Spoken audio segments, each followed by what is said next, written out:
right, so I think I might have just found my favorite character on this little app that I'm using. I hope this doesn't offend anyone. I am 420 friendly, so I personally really like this one. But let's get right into the second task list item from A. So A-2 is explain the philosophical assumptions underlying the science of behavior analysis. This is going to be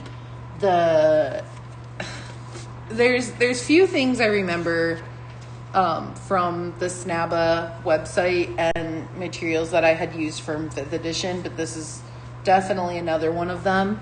It's how they describe it is steer PP. It's a long story that I don't feel like breaking down right now, but this is how I remember it when I'm writing it down on the test. If you know what I'm talking about, that's great. And if you don't, that's okay too. Let's just go over it. Let's start with one of the P's. Let's start with parsimony. Parsimony is just going to be the simplest and most logical explanation. It should always be considered first. So for example, there is simple explanation for why your mom did not call you back last night. S, selectionism. Behaviors are selected, keep or get rid of, based on environmental factors. So there's 3 types. Phylogenetic, selection by natural evolution of species. Ontogenic, selection due to interaction with the environment. And cultural, behavior is passed from one person to the next through imitation and modeling. All right, the D is determinism. The universe is a lawful and orderly place. Things do not just happen accidentally. Things happen for a reason. That's what determinism says. For example, there's an explanation for a vase falling off of the shelf even if no one is around. There's a reason that happened.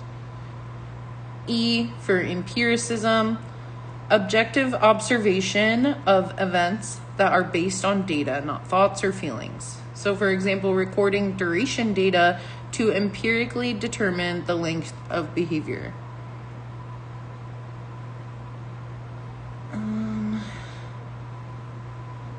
I just realized we don't have all of the ones that I'm used to because there should be an R. Let me see. So the 6th edition might have taken out the R, but I'm just going to double, triple check that we don't need to be going over it because it's important to me. This may take me a second until I can figure these out. Philosophical assumptions. Where would it be in here? I'm looking through the Cooper book right now. I know you can't see me. I'm just looking at my Cooper book, trying to figure out where I can find the philosophical assumptions.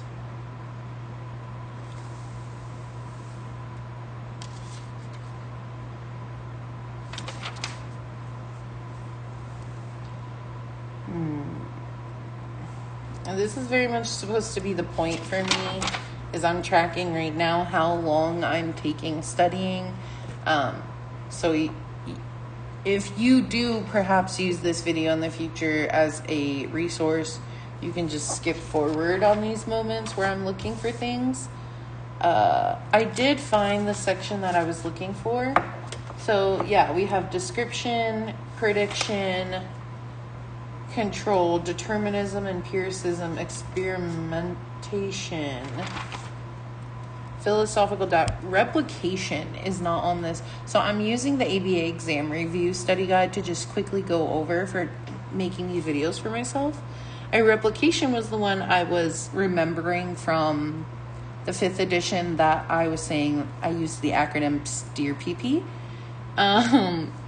So I'm just going to quickly go over replication because I think it's important to still have, even if it's not as important in the 6th edition.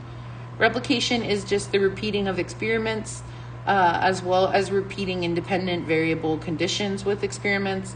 It pervades every nook and cranny of the experiment experimental method. That's from Johnson and Pennymaker.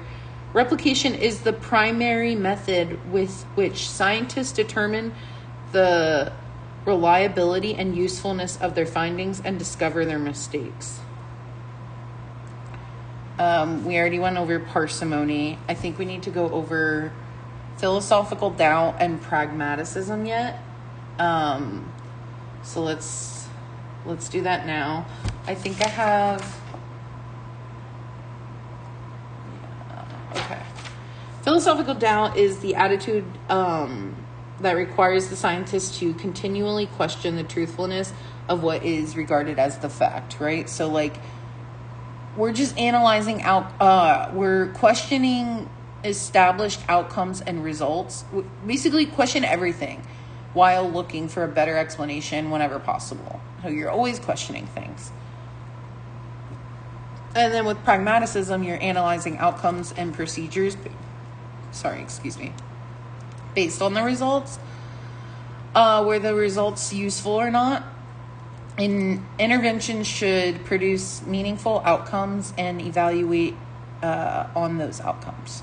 For example, for pragmatism, treatment plans should not be data-based or individualized. Don't just use what worked in the past. Evaluate the interventions based on the client. So, is this best for this client? So, it's kind of like philosophical doubt where you're like questioning, like, is this what's best, right? But it's really like individualized towards that client.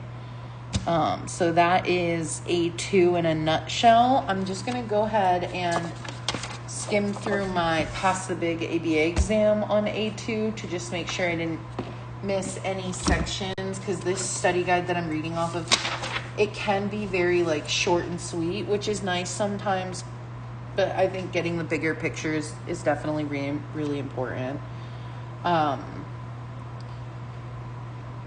Yeah, okay, so it does look like here I have the newest version of the Pass the Big ABA exam that replication was taken out now.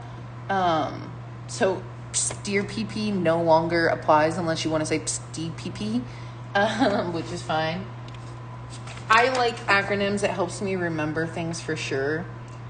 But so basically this is telling me that experimentation, replication, and philosophical doubt are just in case terms to remember. And selectionism, pragmatism, parsimony, empiricism, and determinism. Did we go over empiricism? Let's go over empiricism because I don't remember going over it. Empiricism is the assumption that knowledge is built on objective observation and measurement, which is data. The reliance on a detailed description of events and objective quantification, which is measurement. For example, I drink 5 sodas a day versus I drink a lot of soda. Empirical evidence is evidence-based, experimental, data-based. So I drink a lot of soda isn't telling us enough. But saying I drink 5 sodas a day is telling us exactly the data of how many sodas you drink.